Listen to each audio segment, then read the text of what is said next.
चलिए शुरू करते हैं। अध्याय 5। अध्याय 5 में क्या है? महाजनपद के बारे में है, जो कि आप देख रहे हैं यहाँ पे, है ना? महाजनपद।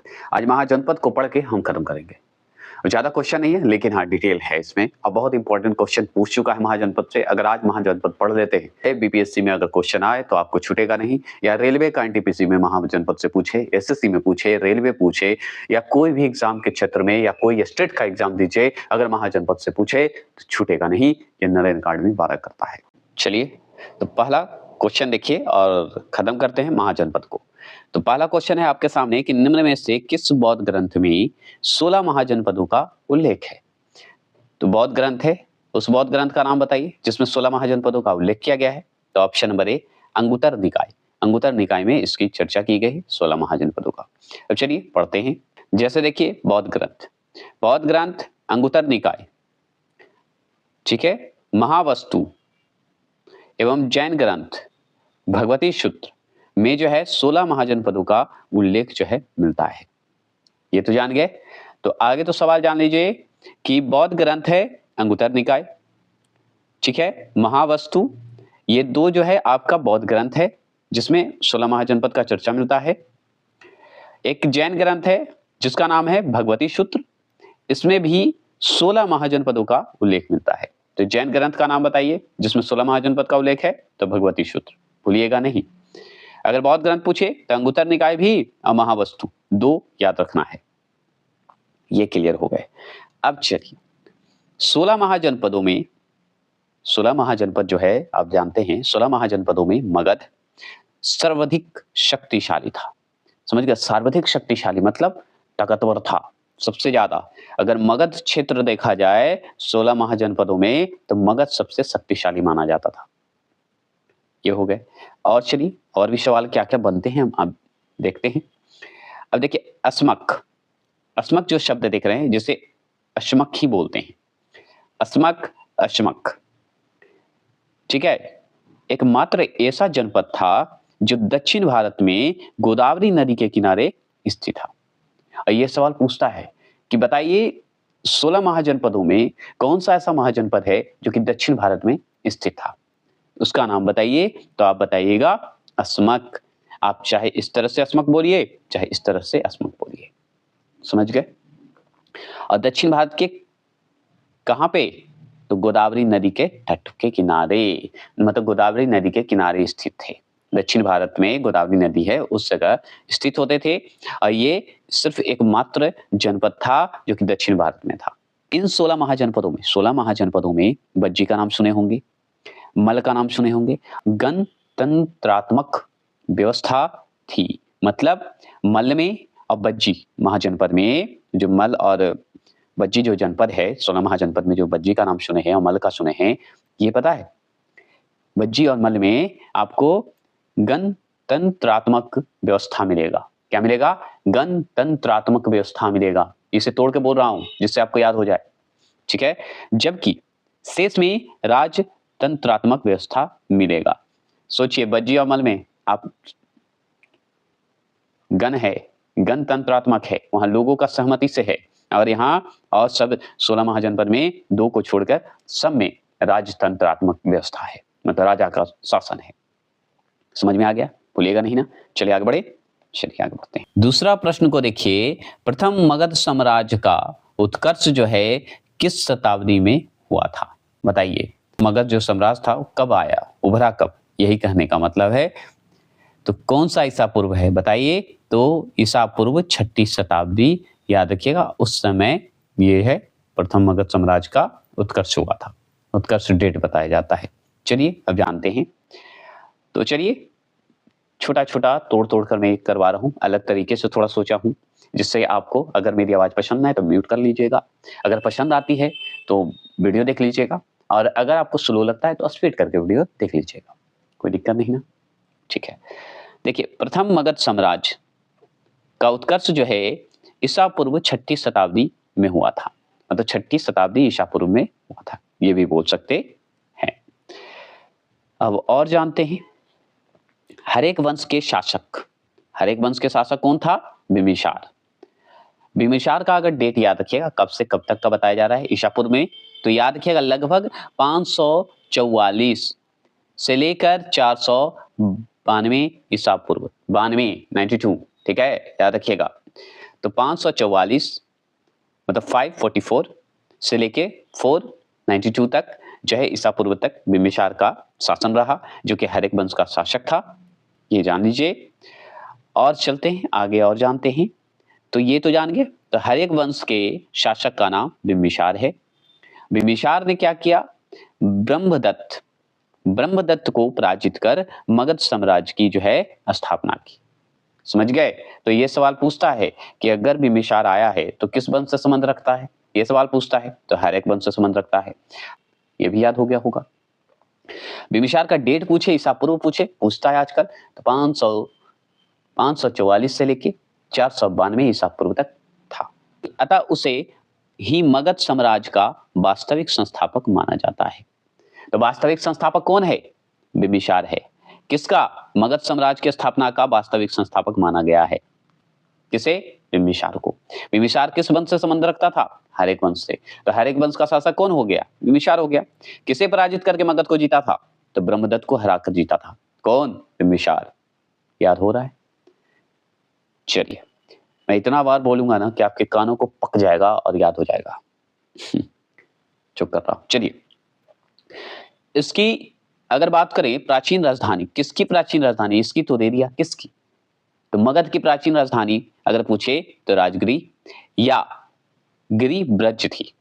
देखिए, गिरिब्रज बोला जाता था या राजगिरी बोला जाता था, ध्यान रखना है।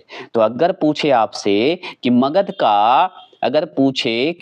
का जो है राजधानी कौन सा था, तो राजगिरी था। राजगिरी बोलिए या गिरिब्रज बोलिए, जो कि वर्तमान में राजगीर कहलाता है, वही जो है राजधानी था मगध साम्राज्य का। कालांतर में, मतलब बाद में, कालांतर में यह राजधानी जो है पाटलिपुत्र स्थानांतरित हुई। तो ध्यान रखना है कि बाद में जो मगध की राजधानी फिर कौन सी बन गई थी? तो पाटलिपुत्र बन गया था, है ना। तो देखिए, दो राजधानी हो गया। प्राचीन समय में अगर पूछे, सबसे पहले पूछे कि कौन सी राजधानी थी मगध का, तो राजगिरी और गिरिब्रज। किसके शासनकाल में? तो बिंबिसार के शासनकाल में। सवाल क्या बन सकते हैं? इसने अवंती के राजा चंड प्रघोत बोला जाता है। प्रघोत के पंडु रोग मतलब पीलिया रोग के उपचार के लिए अपने राज्य वैद्य जीवक को जो है उज्जैन भेजा था। सोचिए, अब इसने मतलब कौन? बिंबिसार ने। बिंबिसार ने अवंती के राजा को एक पीलिया रोग हो गया था, जिसे पांडु रोग बोलते हैं, पांडु रोग हो गया था अवंती के राजा कौन थे? चंड प्रघोत बोला जाता है। तो चंड प्रघोत जी को पांडु रोग हो गया था, पीलिया रोग हो गया था। उसके उपचार के लिए बिंबिसार का जो राज वैद्य थे जीवक को कहां भेजा था? उज्जैन भेजा था कि जाइए भाई, उनका इलाज करके आइए। ठीक है, अवंती के राजा थे और कहां रहते थे? उज्जैन में। तीसरा क्वेश्चन चलिए देखते हैं। महाभारत के अनुसार उत्तरी पंचाल की राजधानी थी, कौन सी थी बताइए? तो ऑप्शन नंबर सी जो देख रहे हैं वो सही है, अहिछत्र। क्या है? अहिछत्र राजधानी था उत्तरी पंचाल का। अब चलिए हम इसके बारे में थोड़ा डिटेल के साथ जानते हैं और जानकारी लेते हैं। अहिछत्र जो है उत्तरी पंचाल की राजधानी थी, जो कि हम ऊपर पढ़े थे। लेकिन अहिछत्र जो है वर्तमान में कहाँ है? तो ये आपको बरेली कहाँ है? उत्तर प्रदेश में। तो उत्तर प्रदेश के बरेली में आपको ये जो है वर्तमान में अहिछत्र के नाम से जाना जाता है। अहिछत्र है, ये ध्यान रखना है। ऐसे भी बोल सकते हैं, चाहे ये भी बोल सकते हैं अहिछत्र जो है वर्तमान में बरेली के नाम से जाना जाता है, ये भी बोल सकते हैं, कोई दिक्कत नहीं है। और ये उत्तरी पंचाल की राजधानी है।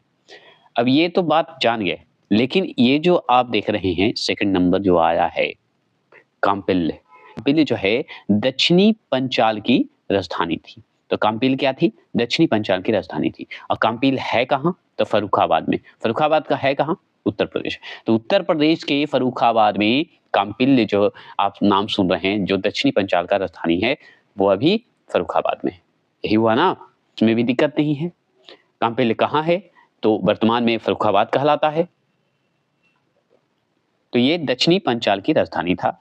अब बात करते हैं कि कन्नौज जो आप सुनते हैं, कन्नौज बहुत फेमस था। तो कन्नौज का प्रसिद्ध नगर जो है उन दिन पंचाल प्रदेश में स्थित था। तो कन्नौज जो आप नाम सुनते हैं ना, उस समय पंचाल प्रदेश में ही स्थित था ये कन्नौज। कन्नौज का प्रसिद्ध नगर उन दिन पंचाल प्रदेश में स्थित था, ये आप जानते हैं। आधुनिक जो पश्चिम उत्तर प्रदेश है, पश्चिमी जो उत्तर प्रदेश है, मॉडर्न जो आप पश्चिमी क्षेत्र देख रहे हैं उत्तर प्रदेश, जनपद के अंतर्गत आता था। इन दोनों राज्यों को, मतलब कौन दोनों राज्यों को? उत्तरी पंचाल और दक्षिणी पंचाल को, ठीक है। और इन दोनों राज्यों को गंगा नदी जो है अलग करती है, उत्तरी पंचाल और दक्षिणी पंचाल को। बस इतना ही जान लीजिए, और कुछ जानने की जरूरत नहीं है। चौथा प्रश्न है, मगध के किस प्रारंभिक शासक ने राज्यारोहण के लिए अपने पिता की हत्या की एवं स्वयं इसी कारणवश वह भी अपने पुत्र के द्वारा मारा गया? मतलब ये तो अपने गद्दी पे बैठने के लिए पिता को मार दिया, और बाद में क्या होता है, इसे भी इसका पुत्र मार देता है। तो कौन मार देता है कहा जा रहा है? तो अजातशत्रु से। बिंबिसार को मार देता है अजातशत्रु और गद्दी पे बैठ जाता है, और अजातशत्रु का जो बेटा उदयन वो भी मार देगा अजातशत्रु को। चलिए इसमें देख लीजिए, बहुत इंपॉर्टेंट, फास्ट करेंगे। मगध के शासक जो है अजातशत्रु ने राज्यारोहण कहने का मतलब है गद्दी पे बैठने के लिए अपने पिता बिंबिसार की हत्या की। ये तो क्लियर हो गए। अजातशत्रु की हत्या भी इसके पुत्र उदयन द्वारा राज्यारोहण हेतु कर दी गई। मतलब उदयन भी गद्दी पे बैठने के लिए अपने पिता अजातशत्रु को मार देता है, जैसे अजातशत्रु बिंबिसार को मार देता है गद्दी पे बैठने के लिए। समझ गए? ये ध्यान रखना है। अब बात करते हैं, थोड़ी जानकारी एक्स्ट्रा लेते हैं। अजातशत्रु को कुनिक भी कहा जाता था। क्या कहा जाता था? कुनिक। पूछेगा कि कुनिक किसको कहा जाता है? तो अजातशत्रु को। अजातशत्रु के शासनकाल में ही राजगिरी की जो सप्तपर्णी जो गुफा है, गुफा में प्रथम बौद्ध संगीति का आयोजन हुआ था। तो आपसे पूछेगा प्रथम बौद्ध संगीति का जो है आयोजन अजातशत्रु के समय हुआ था। कहाँ? तो राजगिरी में। और राजगिरी की कौन सी गुफा? सप्तपर्णी गुफा में। पांचवा प्रश्न की ओर चलते हैं। पांचवा प्रश्न आप देखिए, विश्व का पहला गणतंत्र वैशाली में किसके द्वारा स्थापित किया गया? मतलब किसके द्वारा स्थापित किया गया? विश्व का पहला जो गणतंत्र वैशाली है, जो कि किसके द्वारा स्थापित किया गया था? तो वो ऑप्शन नंबर डी, लिच्छवी के राजा द्वारा किया गया था। अब चलिए जानते हैं लिच्छवी क्या है, बढ़िया से जानते हैं। तो देखिए, वैशाली जो शब्द सुन रहे हैं, वैशाली अभी वर्तमान में कहाँ है? बिहार में। और वैशाली के नाम से ही जानते हैं, सोचिए। तो वैशाली के लिच्छवियों ने विश्व का पहला गणतंत्र मतलब रिपब्लिक स्थापित किया, मतलब गणतंत्र रूप से स्थापित किया। तो वैशाली जो बिहार का है, तो वैशाली के लिच्छवियों ने विश्व का पहला गणतंत्र स्थापित किया था। लिच्छवी बज्जी संघ के प्रमुख थे। लिच्छवी जो थे वो बज्जी संघ के क्या थे? प्रमुख थे। अब देखिए, वैशाली का संबंध जो है उत्तर बिहार से है। तो उत्तर बिहार में जाइएगा ना तो वैशाली आपको दिखेगा। तो उत्तर बिहार के क्षेत्र से वैशाली का संबंध है, जो कि बज्जी की राजधानी है। तो आपसे पूछेगा कि बज्जी की राजधानी क्या है? तो बज्जी की राजधानी वैशाली है, जानते हैं। अब मान लीजिए बज्जी का जो है राजा कौन है? तो ये चेटक जी हैं। कौन है? राजा चेटक जी हैं। महावीर स्वामी का जो है, महावीर स्वामी की जो है माता त्रिशला जो है वो चेटक की बहन थी। समझ गए? तो इसी चेटक की बहन थी। समझ गए? बज्जी का जो राजा था चेटक, इसी की जो है बहन थी त्रिशला जी, जो कि महावीर जी की मां बनी थी। समझ गए? याद हो गया होगा, भूलिएगा नहीं। लिच्छवी के राजा चेटक की बहन त्रिशला थी, जो कि महावीर स्वामी की मां थी। और जैन धर्म के वास्तविक तीर्थंकर थे ये महावीर स्वामी। चेटक ने, लिच्छवी का राजा कहिए या बज्जी का राजा कह सकते हैं, बज्जी संघ का राजा कह सकते हैं। तो चेटक ने अपनी पुत्री चिलेना का विवाह किससे किया था? मगध नरेश बिंबिसार से किया था। तो चिलेना का विवाह जो है किससे किया गया? बिंबिसार से। तो आपसे ये भी पूछता है कि बिंबिसार की पत्नी का नाम क्या है? चिलेना नाम है। चिलेना किसकी पुत्री थी? चेटक जी की पुत्री थी, ये भी बोल सकते हैं। चलिए आगे चलते हैं। और बिंबिसार कहाँ का था? मगध का नरेश था, मगध का राजा था। जिस संघ जो है 8 गणतंत्रों का समूह था। समझ गए? तो बज्जी जो संघ है 8 गणतंत्रों का समूह था। महात्मा बुद्ध के समय 10 जो है गणतंत्र राज्य थे, जिसमें से 8 बज्जी संघ के अंतर्गत शामिल थे। बज्जी जो संघ था, जो कि बज्जी की राजधानी कौन है? वैशाली है, आप जानते ही। और बज्जी संघ का जो है 8 गणतंत्रों का समूह का था। याद रखिए, जो बज्जी संघ बना था 8 गणतंत्रों का समूह का मिलकर बना था। ये जान लीजिए, 8 समूहों से मिला हुआ था। ये समझ गए। और महात्मा बुद्ध के समय, जब महात्मा बुद्ध का समय था, उस समय पता है 10 गणतंत्र राज्य थे। 10 गो गणतंत्र राज्य बन गया था। मतलब एकदम राजतंत्र नहीं था, गणतंत्र था, फ्रीडम, पब्लिकरी था, रिपब्लिक था। ये समझ गए। जिसमें से 8 तो सिर्फ बज्जी का ही था, जो कि आप ऊपर देख ही रहे हैं। तो 8 खुद जो है बज्जी का था, बज्जी संघ का गणतंत्र था, मतलब जो सम्मिलित था, समूह था। 2 था, आप जानते हैं, एक मल्ल का था और उसी में मल्ल से ही सम्मिलित था, ये भी जान लीजिए। तो बज्जी और मल्ल जो है एक गणतंत्र था, याद रखना है। और सब जनपद जो है वो था आपका राज्य तंत्र। क्लियर हो गए? अब बोलिएगा नहीं ना? क्या और भी चर्चा करें? नहीं, बाद में करेंगे। चलिएगा, छठे प्रश्न की बात करते हैं। तो प्राचीन श्रावस्ती का नगर जो है विन्यास किस आकृति का है? बताइएगा, प्राचीन जो श्रावस्ती है का नगर जो है, नगर विन्यास जो है किस आकृति का है? तो वो बताइएगा ऑप्शन नंबर बी, अर्धचंद्राकार था। तो देखिए, कौशल महाजनपद की राजधानी श्रावस्ती थी। तो आपसे आगे तो ये सवाल बनता है कि कौशल महाजनपद की राजधानी कौन सी थी? श्रावस्ती। तो श्रावस्ती कैसा नगर विन्यास था? तो ये अर्धचंद्राकार था। ठीक है। तो नगर विन्यास जो है उत्खनन के आधार पर बताया जा रहा है कि अर्धचंद्राकार है।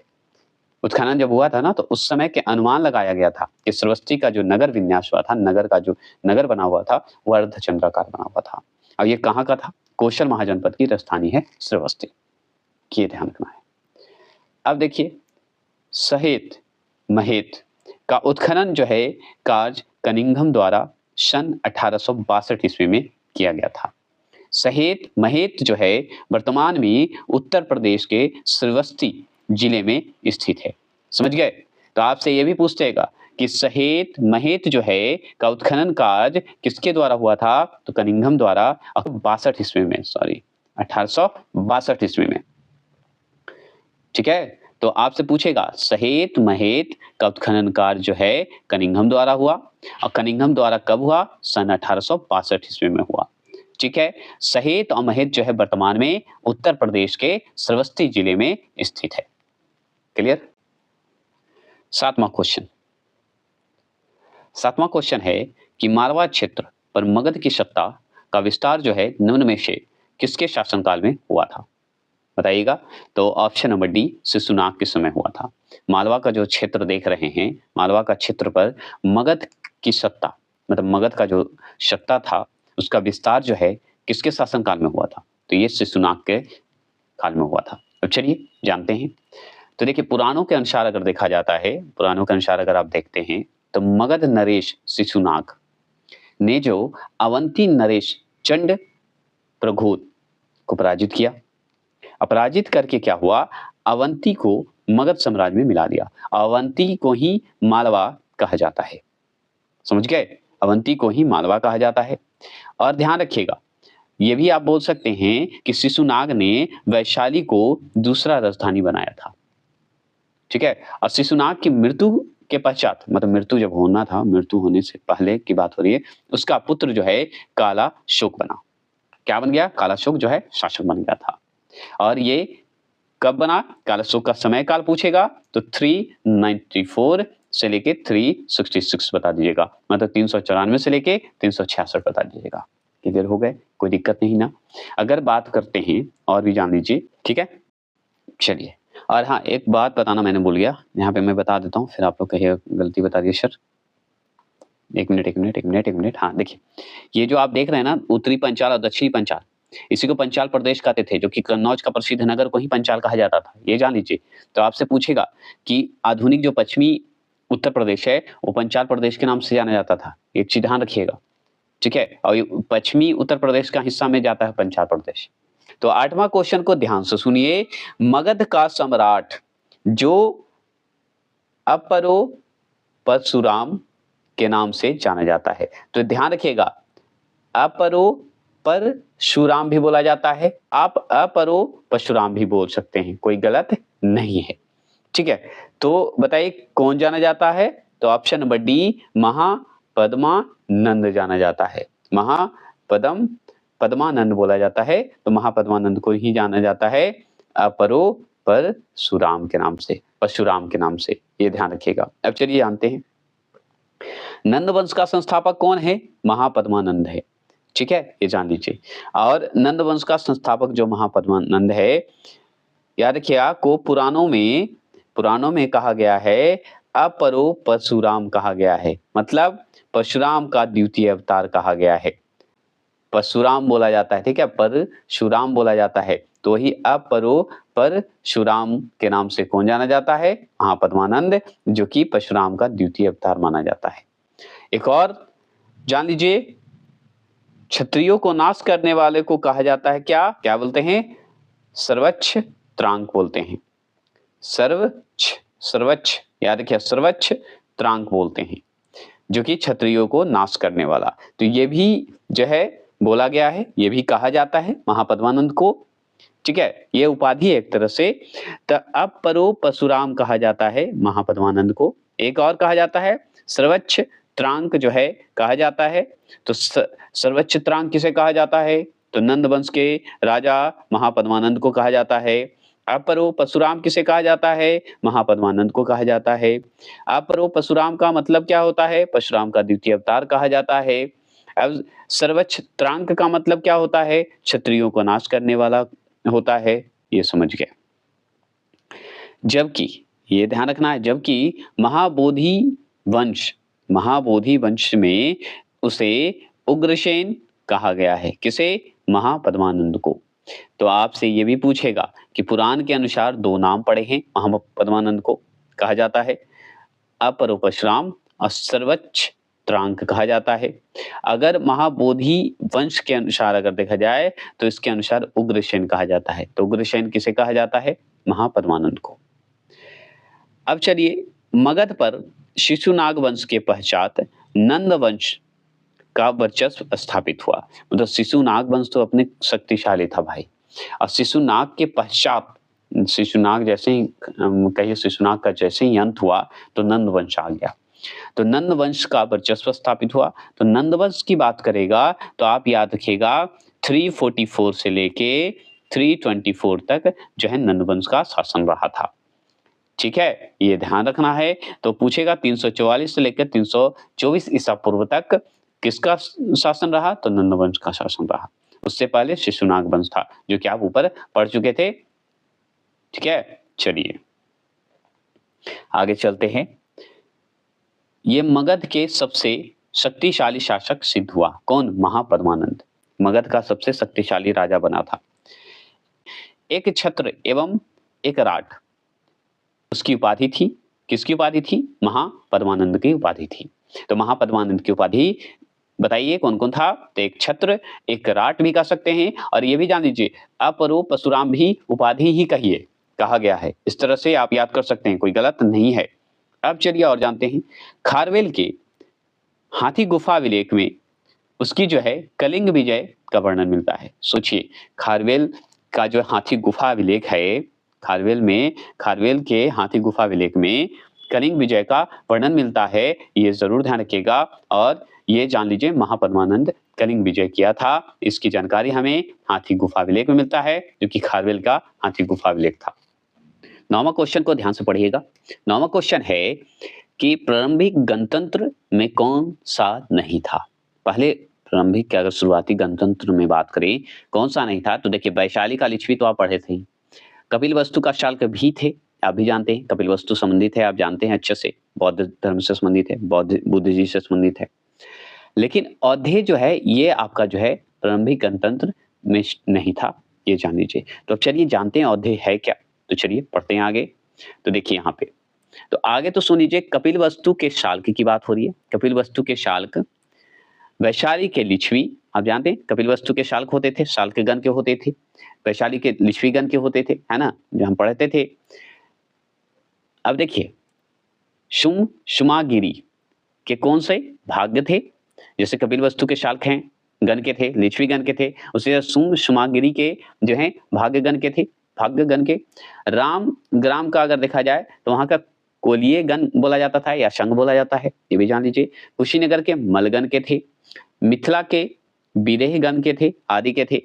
अब बुद्ध काल के गंगा घाटी, याद रखिए, बुद्ध काल के गंगा घाटी में कई गणराज्यों का अस्तित्व के प्रमाण प्राप्त होते हैं। तो ये ध्यान रखिएगा, बुद्ध काल के समय में ये बताया गया है। अब बुद्ध काल के अनुसार अगर ये भी बोल सकते हैं, या बुद्ध काल के समय गंगा घाटी में कई गणराज्य के अस्तित्व का प्रमाण मिलता है।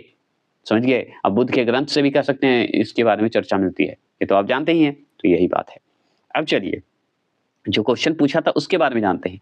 जबकि औधे जो है गणतंत्र नहीं था, तो औधे जानिए। तो औधे जो था वो गुप्त काल में झेलम और सिंधु नदी के मध्य का भाग था। औधे जो है गुप्त काल की बात कर रहा है। गुप्त काल में जो है औधे जो शब्द आप सुन रहे हैं वो झेलम और सिंधु नदी के मध्य का भाग बोला गया था। लेकिन और जान लीजिए, कनिंघम के अनुसार अगर देखा जाए, कनिंघम जो है उसके अनुसार बताया गया कि औधे देश जो है सतलज के दोनों तटों पर विस्तृत था। सतलज नदी का दोनों तटों पर विस्तृत था औधे देश। अब चलिए, औधे का उल्लेख कहाँ मिलता है? सबसे बड़ी बात ये, औधे जो देश सुनते हैं वो उसका कहीं ना कहीं तो चर्चा हुआ है। कहाँ हुआ है? वो समुद्रगुप्त के प्रयाग प्रशस्ति में इसका जो है चर्चा किया गया है, उल्लेख किया गया है। क्लियर हो गए? अब तो सवाल आएगा तो दिक्कत नहीं होगी। चलिए और जानते हैं। 10वां क्वेश्चन है कि मगध की राजधानी कौन सी थी? बताइए, मगध की राजधानी जो है कौन सी थी? बताइए। तो आप बताइएगा ऑप्शन नंबर सी, गृहब्रज, जिसे राजगृह बोलते हैं और वर्तमान में राजगीर बोलते हैं। क्लियर हो गए? तो चलिए इसके बारे में ज्यादा जानकारी लेते हैं। तो पुराणों के अनुसार आगे जानते हैं हम लोग। तो पुराणों के अनुसार बृहदत्त वंश मगध पर शासन करने वाला पहला राजवंश था।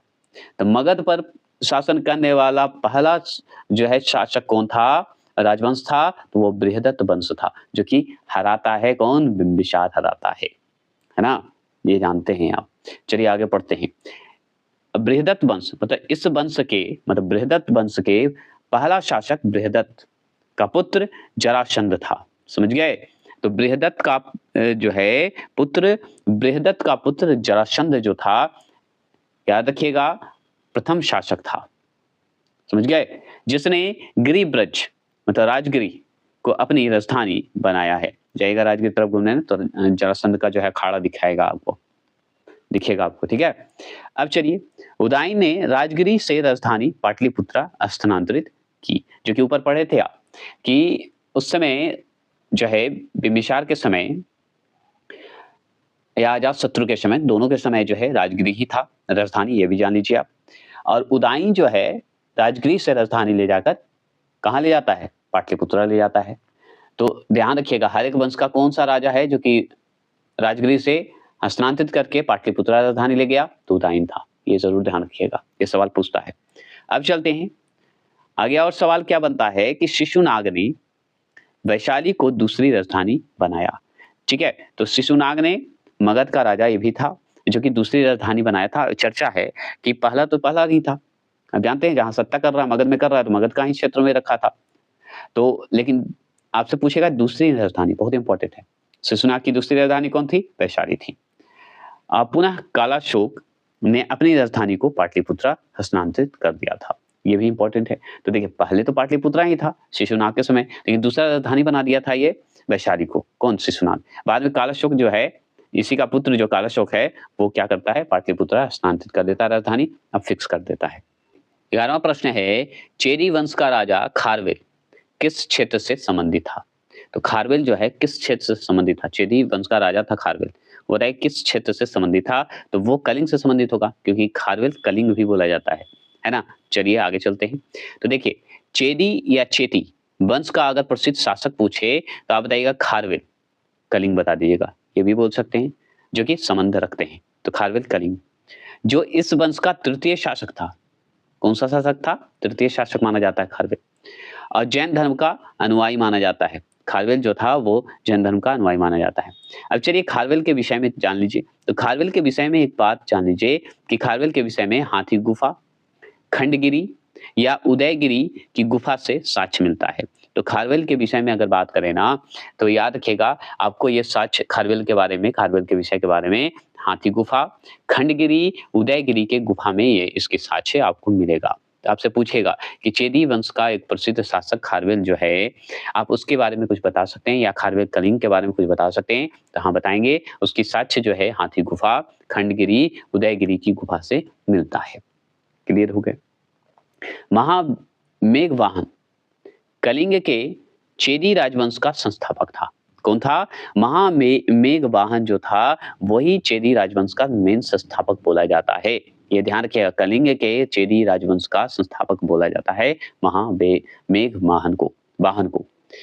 इस कारण इसे मेघवाहन वंश भी कहा जाता है। समझ गए? तो ध्यान रखिएगा, खारवेल जो कलिंग है संबंधित हैं, जो आप चेदी वंश को जो जानते हैं, आप चेदी वंश को एक और नाम से जानते हैं जो कहा जाता है महामेघवाहन वंश भी कहा जाता है।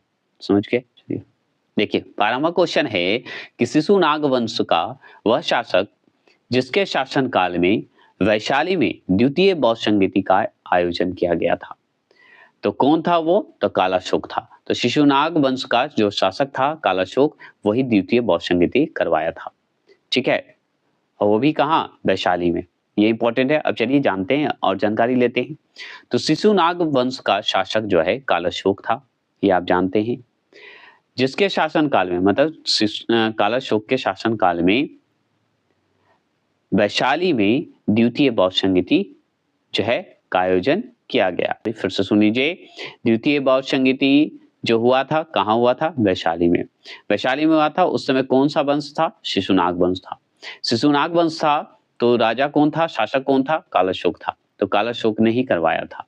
क्लियर? अगर पूछे द्वितीय बौद्ध संगीति कब हुआ, किस ईसा पूर्व में हुआ, तो आप बताइएगा 383 ईसा पूर्व में हुआ था, मतलब 383 ईसा पूर्व में हुआ था। ठीक है, ये जान गए। इस संगीति में, मतलब द्वितीय बौद्ध संगीति में बौद्ध संघ, ठीक है, बौद्ध संघ अस्तवीर एवं महासंघिक दो भागों में बांटा गया था। दो भाग में बांट दिया गया था। किसे? बौद्ध संघ को। पहला अस्तवीर, दूसरा महासंघिक। दो भाग में जो है बौद्ध जो संगीति हुआ था उस समय बांटा गया था। ये जरूर ध्यान रखना है।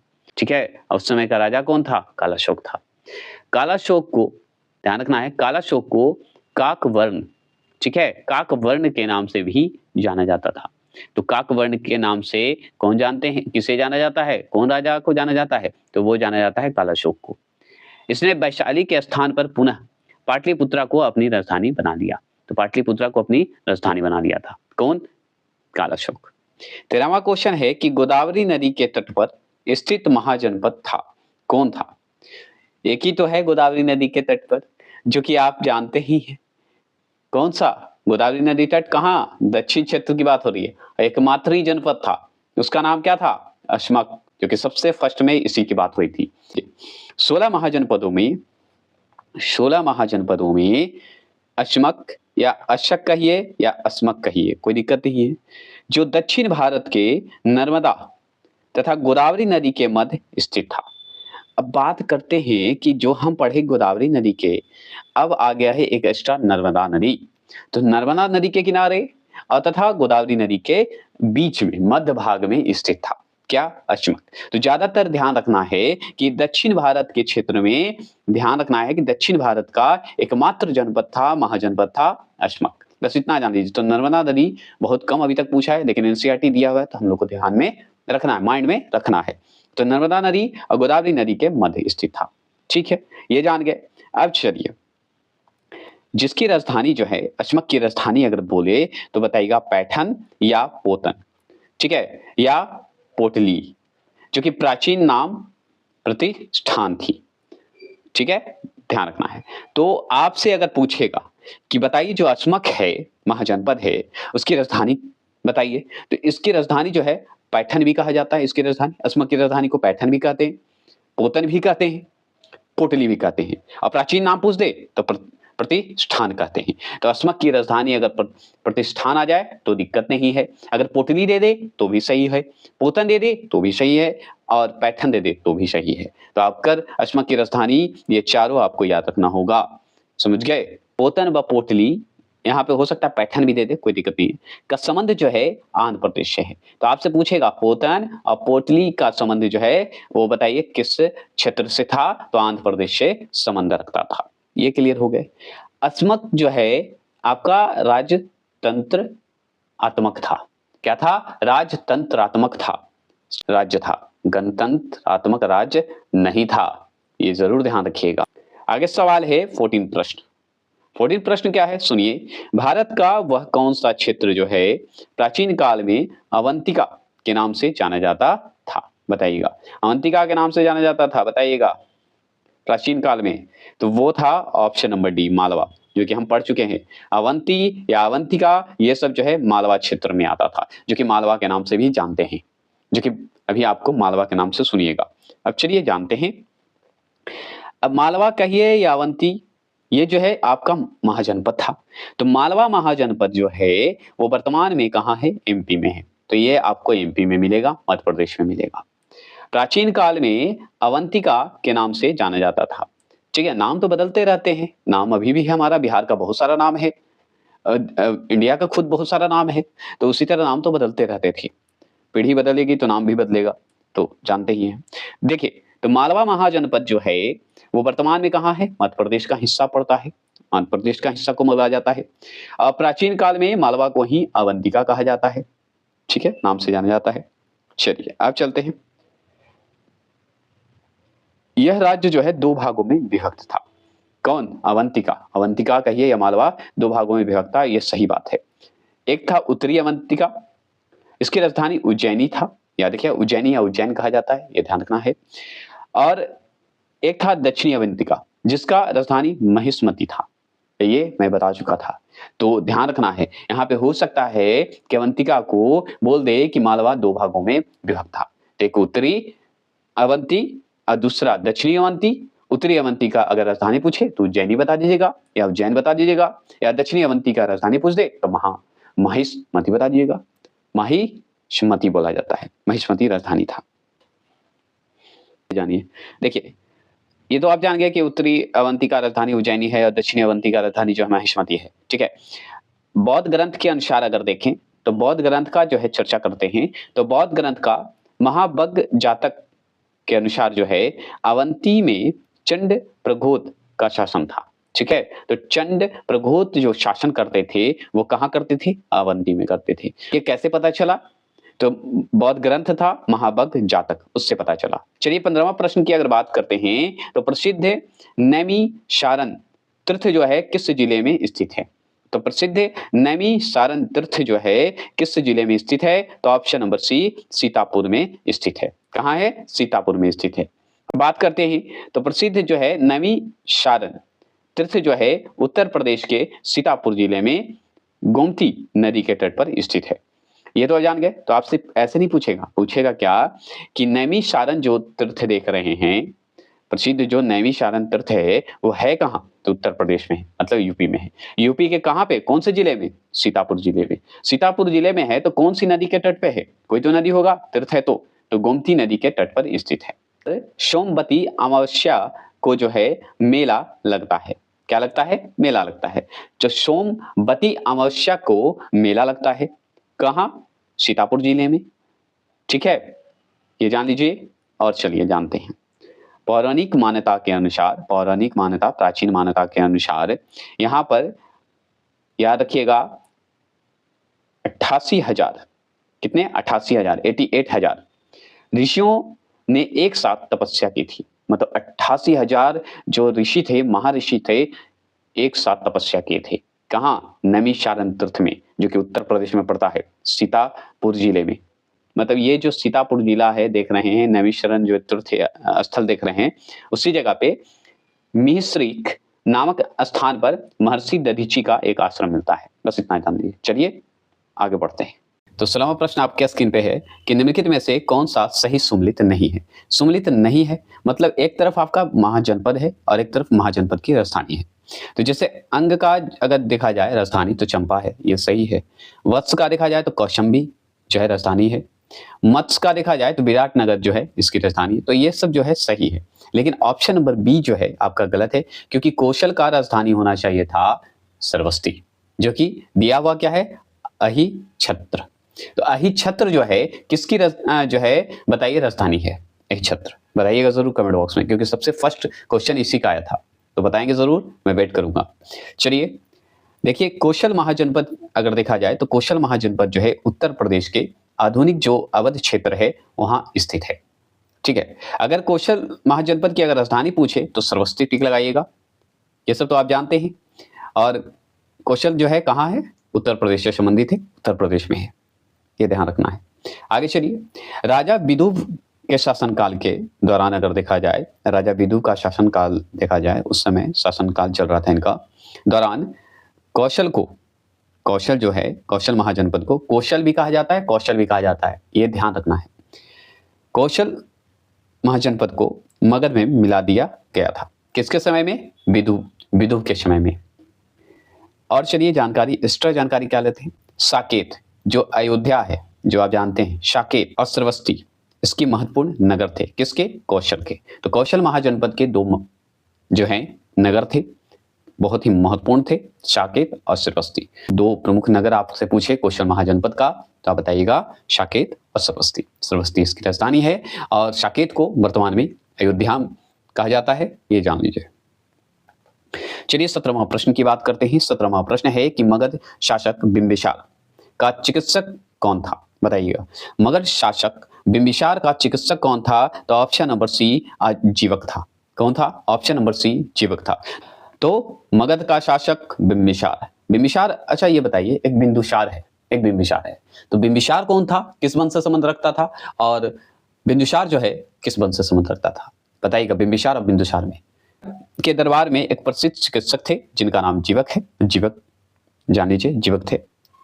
ठीक है, किसके दरबार में रहते थे, बिंबिसार के दरबार में, कौन, जीवक जी। चलिए ऐसे भी याद कर लीजिएगा। अब बात करते हैं, भगवान बुद्ध के भी निजी चिकित्सक थे। अब भगवान जो बुद्ध थे, भगवान बुद्ध मत महात्मा बुद्ध की बात हो रही है, महात्मा बुद्ध के भी निजी चिकित्सक थे, निजी मतलब पर्सनल कहिए, ठीक है, कौन, जीवक जी, उनकी देखभाल भी करते थे, ये जान गए। अब बात करते हैं और जानते हैं, 5वीं शताब्दी ईसा पूर्व में राजगिर, जो कि वर्तमान में राजगीर है, वहां पे रहते थे, कौन रहते थे, जीवक जी रहते थे। अब बात करते हैं कि बिंबिसार अपनी जो है राजधानी कहां बनाया था, राजगीर, राजगिरी जो कि गिरिब्रज भी बोलते हैं, तो उसी जगह रहेंगे ना, दरबार जहां है वहां पे ही जीवक जी रहेंगे, तो कहां रहेंगे, राजगीर में रहेंगे, बस खत्म बात, इतना तो आप भी दिमाग लगा लीजिएगा। चलिए, किनके निजी चिकित्सक थे, तो महात्मा बुद्ध के निजी चिकित्सक मतलब डॉक्टर थे, ये ध्यान रखिएगा। अब बात करते हैं, जीवक को कभी कभी चिकित्सक राजा, ठीक है, चिकित्सक राजा के रूप में भी वर्णित किया गया था। मतलब जीवक जी जो थे उन्हें कहा जाता था चिकित्सक राजा भी कहा जाता था, ठीक है, या ये भी आप बोल सकते हैं कि जीवक को चिकित्सक राजा की उपाधि से सम्मानित किया गया था। जो नाम पड़ गया वो समझिए उपाधि हो गया, उस समय कोई दिक्कत नहीं है। तो आप जिस तरह से आपको याद हो सके माइंड में, उस तरह से आप ये वर्ड को ले सकते हैं। स्मॉल कर दिया मैंने, स्क्रीन पे नहीं आता पूरा। देखिए, सूची 1 है, सूची 2 है, सम्मिलित कीजिए तथा सूचियों के नीचे दिए गए कूट को सही उत्तर चुनिए। ये क्वेश्चन का हूबहू मैंने नकल किया। सूची 1, सूची 2 है, एक तरफ महाजनपद है, एक तरफ राजधानी है। तो बहुत सिंपल, अगर इतना देर में आप पढ़े हैं और वीडियो को स्किप नहीं किए हैं तो आपको सारा महाजनपद याद होगा। जैसे कि मत्स्य का देखा जाए तो मत्स्य का कहाँ था, विराटनगर, जो कि बहुत सिंपल आप जानते हैं। तो 1 का 3 जहां होगा वो सही होगा, तो 2 ही में 1 का 3 है, तो मतलब ए और डी जो है गलत है। कुरु, अब कुरु की राजधानी बताइए। तो कुरु की अगर राजधानी की बात करें, कुरु जो महाजनपद है उसकी राजधानी कहाँ है बताइए, तो कहाँ है बताइए, इंद्रप्रस्थ। इंद्रप्रस्थ किसे कहा जाता है वर्तमान में, बताइएगा। इंद्रप्रस्थ कहाँ है, बहुत फेमस है और राजधानी हम लोग का, बताइएगा जरूर। सुरसेन, सुरसेन महाजनपद है। सुरसेन का अगर राजधानी पूछे आपसे तो सिंपली मथुरा टिक लगाइएगा, ठीक है। अस्मक बहुत अच्छे से जानते हैं, पोतन, पैठन, है ना, प्रतिष्ठान, ये सब राजधानी पड़ा था इसका। पोटली, ये सब राजधानी किसका है, अस्मक का, जो कि दक्षिण भारत का एकमात्र महाजनपद है, जो कि गोदावरी नदी के तट पे। और आगे पढ़िएगा तो आपको यह भी मिलेगा कि नर्मदा और गोदावरी तट के मध्य में जो है दक्षिण भारत का ये जो एकमात्र महाजनपद अस्मक है, जिसकी राजधानी पैठन, पोतन, प्रतिष्ठान और पोटली, जिसमें पोतन आंसर दिया हुआ है। आंसर क्या होगा? सी आंसर होगा। ये सबको हटाइए और सी आंसर लगाइए जो कि आपका सही है। क्लियर हो गए? मतलब मत्स्य का विराटनगर, कुरु का इंद्रप्रस्थ, सूरसेन का मथुरा, अस्मक का पोतन। क्लियर? चलिए आगे चलते हैं। देख लीजिए, ये तो जान ही गए, पढ़ ही लिए तो। मत्स्य का, कुरु का, सूरसेन का, अस्मक का। इंद्रप्रस्थ बताइए किसे कहा जाता है वर्तमान में? अभी इंद्रप्रस्थ के नाम से कौन जाना जाता है? कौन सा बता सकते हैं? भारत का कौन सा हिस्सा, ये बताइए। चलिए 19वां प्रश्न की बात करते हैं। तो 19वां प्रश्न को भी ध्यान से सुनिएगा कि निम्न में से किन ग्रंथों में प्राचीन भारत के 16 महाजनपदों की सूची मिलती है? जिसे देखिए यहाँ पे पोडस महाजनपद कहते हैं। 16 महाजनपद को पोडस महाजनपद भी कहा जाता है। ये यूनिक नाम याद कर लीजिए क्योंकि ये नाम कहीं चर्चित नहीं हुआ है अब तक। 16 महाजनपद जो है वो पोडस महाजनपद के नाम से भी जाना जाता है। ये जरूर माइंड में छाप लीजिए। सूची में मिलता है। नीचे दिए गए कूट से सही उत्तर का चयन कीजिए। तो सही उत्तर का चयन करने के लिए आपको ध्यान देना होगा। तो 19वां प्रश्न आपके सामने है, तो चयन कीजिए। तो देखिए बौद्ध के अनुसार तो हम पढ़े थे, क्या पढ़े थे? अंगुत्तर निकाय। तो बौद्ध ग्रंथ है अंगुत्तर निकाय। इसमें आपको 16 महाजनपदों की चर्चा मिलती है। और एक जैन धर्म का ग्रंथ था, जैन धर्म का ग्रंथ है जिसे भगवती सूत्र कहा जाता है। इसमें भी 16 महाजनपदों की चर्चा मिलती है। तो क्या ये सही है? तो हाँ, एकदम सही है। 2 और 4। अर्थशास्त्र और दीर्घ निकाय, इसमें जो है 16 महाजनपद की चर्चा नहीं होती। अगर बौद्ध धर्म देखे होंगे तो ये दोनों को आप समझ गए होंगे। दीर्घ निकाय की चर्चा है बौद्ध और जैन में। चलिए, तो 2 और 4 जो है सही है, 16 महाजनपदों की चर्चा करता है। चलिए हम पढ़ लेते हैं। तो देखिए अंगुत्तर निकाय की बात करते हैं। अंगुत्तर निकाय नामक बौद्ध ग्रंथ है तथा भगवती सूत्र नामक जो है जैन ग्रंथ है। ठीक है, ग्रंथ में 16 महाजनपदों का उल्लेख मिलता है। तो सिंपली ये तो हम पढ़ चुके हैं, आगे बढ़ते हैं। आगे सुनिए, प्राचीन भारत के इतिहास में 6वीं जो है शताब्दी, मतलब 6ठी शताब्दी ईसा पूर्व, इसमें 6वीं शताब्दी ईसा पूर्व का एक महत्वपूर्ण परिवर्तनकारी काल माना जाता है। परिवर्तनकारी काल माना जाता है। 16 महाजनपद जो हुआ था 6ठी शताब्दी की बात होती है, उस समय बहुत इंपॉर्टेंट रखता है। परिवर्तन का काल माना जाता है, ये क्लियर। इसी काल में सिंधु सभ्यता के बाद भारत में जो है नगरीकरण की दूसरी प्रक्रिया प्रारंभ हो गई थी। नगरीकरण की प्रक्रिया हो गई थी। नगरीकरण मतलब शहरीकरण के क्षेत्र में कह सकते हैं, एक विकास की ओर बढ़ गया था। ये ध्यान रखना है। अब चलिए मानते हैं कि 16 महाजनपद आप पढ़े, 16 महाजनपदों का नाम याद है? अगर याद है तो कमेंट बॉक्स में कीजिए, बिना वीडियो को देखे कमेंट बॉक्स से जरूर करिएगा। अगर नहीं याद है तो याद कर लीजिए, आज के बाद भूलना नहीं है क्योंकि महाजनपद से 1 से 2 सवाल बनते हैं। तो 16 महाजनपद थे। कौन कौन थे? पहला महाजनपद आप याद रखिए काशी, दूसरा कौशल, कौशल को कौशल भी बोला जाता है, तीसरा है अंग, ठीक है, अंग है, और चौथा आपका मगध आता है, और 5वां आपका बज्जी, और 6ठा मल्ल, 7वां चेदी, चेदी या चेती कहा जाता है, और 8वां जो है वत्स, और 9वां कुरु, कुरु या गुरु दोनों कह देते हैं कहीं कहीं, ये ध्यान रखिएगा, कुरु, और 10वां है पंचाल, पंचाल या पचाल दोनों कहा जाता है। और पंचाल को उत्तरी पंचाल और दक्षिणी पंचाल में बांटा गया है। 11वां हो गया मत्स्य, मत्स्य या मच्छ, मच्छ कहा जाता है, जो कि 11वां महाजनपद है। 12वां महाजनपद जो है सूरसेन है, ये आप जानते हैं। इसका जो है मथुरा आप जानते हैं, राजधानी। और अस्मक जो है दक्षिण भारत का जो है महाजनपद है, और ये 13वां महाजनपद है। और अस्मक कहिए या अशक कहिए या अस्मक कहिए, गलत नहीं है, याद रखिएगा। अब बात करते हैं 14वां जो है महाजनपद अवंती के नाम से जाना जाता है। अवंती को भी 2 भाग में बांटा गया है, ये आप जानते हैं। 15वां महाजनपद है गंधार, और गंधार महाजनपद आपका 15वां है, और ये बहुत इंपॉर्टेंट है। और 16वां महाजनपद कंबोज। 16 महाजनपद थे, जिसमें से पहला काशी है, दूसरा कौशल है, तीसरा अंग है, और चौथा हमारा मगध जो कि बिहार कहा जाता है, और 5वां हमारा बज्जी है, और 6ठा हमारा मल्ल है महाजनपद में, 7वां चेदी है, और 8वां वत्स है, और 9वां कुरु है, और 10वां पंचाल है, और 11वां मत्स्य है, और 12वां सूरसेन, और 13वां अश्मक, और 14 मतलब 14वां अवंती, और 15वां गंधार, और 16वां कंबोज। ये सारे 16 महाजनपद है। सवाल पूछा है 20वां क्वेश्चन, ध्यान से सुनिएगा, गलती मत कीजिएगा। वर्तमान उत्तर प्रदेश में भारत के प्राचीनतम 16 महाजनपद, जितने 16 महाजनपद थे, में कुल कितने महाजनपद स्थित थे? कहां? उत्तर प्रदेश में। तो उत्तर प्रदेश में सिर्फ जो है 16 में से 8 महाजनपद तो खाली उत्तर प्रदेश में था, आधा आधा समझिए आपका उत्तर प्रदेश में था, तो ऑप्शन नंबर सी। ठीक है, तो 8 महाजनपद जो है, सिर्फ 16 में से 8 महाजनपद आपका यूपी में था। चलिए जानते हैं कौन कौन था भाई, ये भी इंपॉर्टेंट। 16 महाजनपद आप पढ़ के अभी आ रहे हैं, तो आप जान लीजिए 8 महाजनपद जो यूपी में है कौन कौन है, ये भी जान लीजिए 16 में से। तो चलिए जानते हैं। तो देखिए यहाँ पे महाजनपद काल के दौरान 16 महाजनपदों में 8 आधुनिक उत्तर प्रदेश में स्थित है।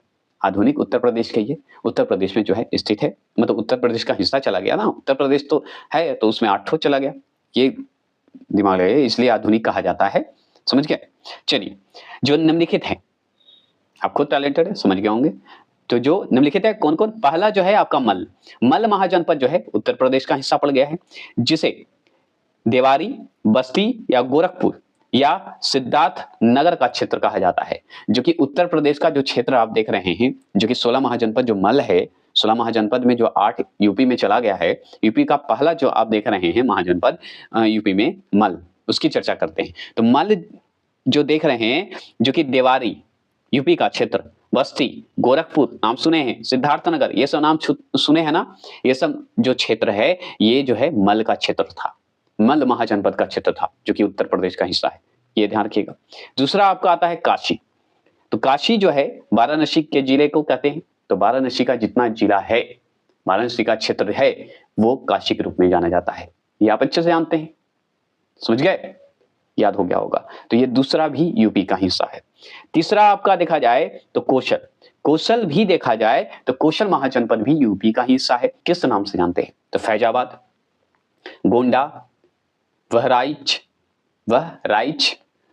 का जो है क्षेत्र माना जाता है। तो फैजाबाद का नाम सुने होंगे, तो ये जो है कौशल महाजनपद का हिस्सा है।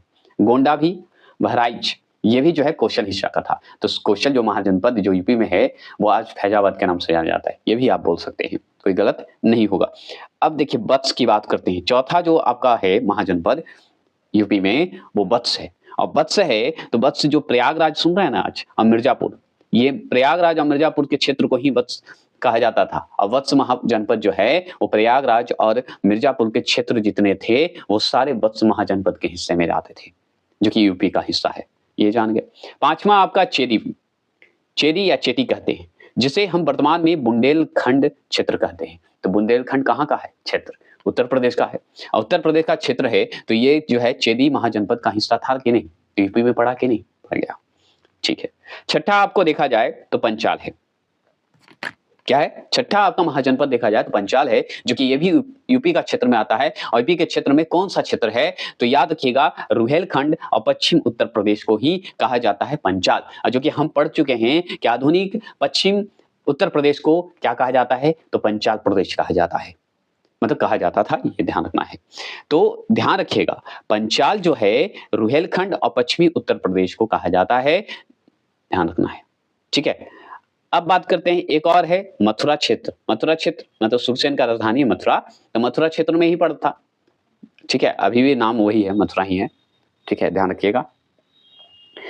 सुरसेन का राजधानी जो है मथुरा क्षेत्र था, और रियल में भी आधुनिक में भी देखा जाए तो मथुरा जितना क्षेत्र था वो सुरसेन महाजनपद का हिस्सा था, जो कि यूपी में पड़ता है, ये भी क्लियर हो गए। अब आठवां है आपका कुरु। अब कुरु जो है आपका मेरठ और दक्षिण पूर्वी हरियाणा जो देख रहे हैं ना, मेरठ से लेकर दक्षिण पूर्वी हरियाणा के हिस्से को कहिए कुरु महाजनपद कहा जाता था, जो कि आपका यूपी का क्षेत्र और हरियाणा का क्षेत्र दोनों में पड़ जाता है। तो हमको मेरठ याद रखना है, तो मेरठ का हिस्से में कुरु जो है महाजनपद पड़ता है, जो कि आपका यूपी का क्षेत्र है। क्लियर हो गए, कोई दिक्कत। 21वां प्रश्न है कि निम्न में कौन सा युगम उपयुक्त जोड़ी है, बताइए, ये तो बता सकते हैं। तो देखिए स्कंदगुप्त मौर्य से संबंधित है, क्या ये सही है, नहीं एकदम नहीं है, स्कंदगुप्त मौर्य से क्या संबंधित है। चलिए बिंदुसार शाक एकदम गलत, बौद्ध का है, बिंदुसार का शाक से थोड़ी है, बिंदुसार तो भाई खुद मौर्य है। पारसनाथ जंत्रिका, यही तो गलत है, पारसनाथ कहां से थे, जंत्रिका से थोड़ी थे। हाँ चेटक लिच्छवी, चेटक लिच्छवी, लिच्छवी का राजा चेटक, जानते थे आप। चलिए तो ये सही है। अब चलिए जानते हैं, राजा चेटक लिच्छवी गणराज्य का राजा थे, ये आप जानते हैं, या लिच्छवी गणराज्य कहिए या संघ कह सकते हैं, ठीक है, कि राजा थे। इनकी पुत्री जो है चिलना का विवाह जो है मगध नरेश बिंबिसार से जो है करवाए थे। तो चेटक जी अपनी पुत्री का चिलना से करवाए थे, याद रखिए चिलना से बिंबिसार की शादी करवाए थे। और एक और बात आता है, चेटक का जो राजा लिच्छवी गणराज का जो राजा चेटक हैं, इनकी बहन ठीक है त्रिशला जो कि महावीर की माँ बनती हैं, वो भी जो है संबंध रखती हैं। तो चेटक की बहन कहलाती हैं त्रिशला, याद रखिएगा, जो कि किनकी माँ है? महावीर स्वामी का। चलिए, लिच्छवी गणराज वज्जी संघ का प्रधान वंशों में से एक था, ये क्लियर हो गया। तो लिच्छवी जो गणराज है वज्जी संघ का प्रधान वंशों में से एक माना जाता है। वज्जी संघ कहिए, वज्जीगण कहिए, या वज्जी जो आपको लगता है गणराज्य कह सकते हैं, कोई दिक्कत नहीं। तो चलिए आज के लिए इतना ही रखते हैं। कैसा लगा ये वीडियो जरूर बताइएगा, मैं वेट करूंगा, आपके हर कमेंट का इंतजार करूंगा। तो चलिए बाय बाय, टाटा, जय हिंद, जय भारत। नेक्स्ट वीडियो आपका जल्द आने वाला है मौर्य काल से, तो इंतजार आपका खत्म होगा, कल आपका वीडियो अपलोड हो जाएगा। और हाँ, पीपीएससी का स्पेशली चल रहा है एनसीईआरटी 6 से 12 तक, जो कि स्पेशली एग्जाम को क्रैक करने के लिए चल रहा है। प्रैक्टिस सेट 2 हो चुके हैं, तीसरा प्रैक्टिस सेट आपको आज या कल अपलोड मिल जाएगा। और 4 एक और हिस्ट्री का प्रैक्टिस सेट 4 ही है, तो एक और होंगे, उसके बाद ज्योग्राफी का होगा। तो इसको आप लाइक करिए, सब्सक्राइब करिए और कमेंट करके बताइए कि मैं कंटिन्यू करूं या ना करूं। चलिए, जय हिंद, जय भारत।